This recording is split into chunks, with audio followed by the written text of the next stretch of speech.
Welcome you all. Today let us see what is meant by HVDC circuit breakers. So where is this high voltage DC circuit breakers used? Obviously it has to be used in high voltage DC lines. So why is this high voltage DC lines used? This HVDC lines are mainly used for point to point transmission of large power over long distance. So when we use AC transmission lines, it has many disadvantages. Okay, so the advantage of having HVDC lines is it is having a lower cost, it is having a less stability problems, it has less corona loss and very less radio interference. So the current which is flowing in this HVDC lines is usually controlled by controlling the firing angle of the thyristors, that is the power semiconductor devices. So switching operations will be performed from the AC side with the help of AC circuit breakers. So if we use in AC circuits, it is simple for us to design an AC circuit breaker because the AC circuit breaker has a feature of natural current 0 for every half cycle, wherein we can interrupt the arc or we can quench the arc. But when DC, whether this is available? No. In DC, we don't have a natural current 0 point. So we have to forcefully make the current become 0. If at all we suppress the current at once, in the case of DC circuit breakers, then a very high transient, a very large transient will occur. So what we need to do? We have to slowly get down the current to 0. So how can it be done? It can be done by using an external circuit. So if you observe in this diagram, you can see that this is the current and this is the time axis.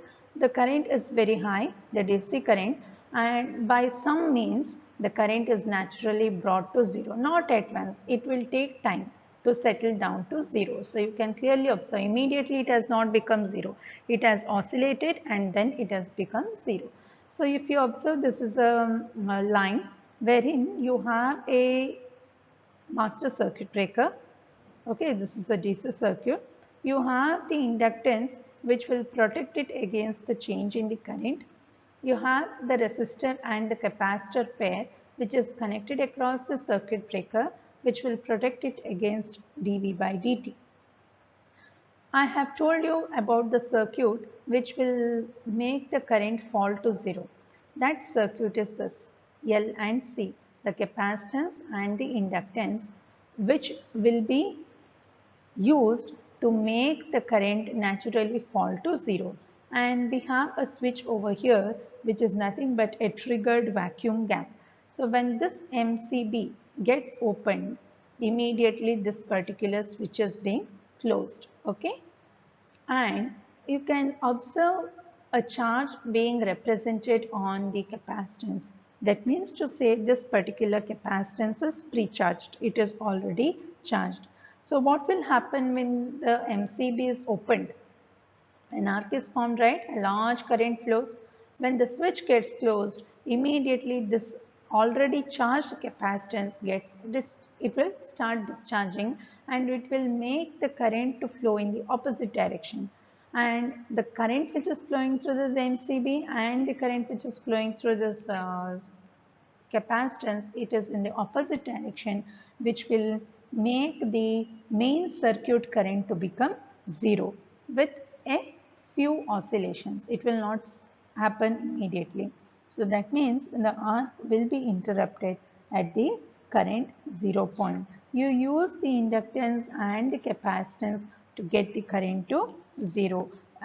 So as compared to your AC circuit breaker, DC circuit breaker is not that easy to design. You have to take care of the current, you have to take care of the voltage, you have to protect the circuit breaker. So you should have an additional circuit so that the current is naturally brought to 0.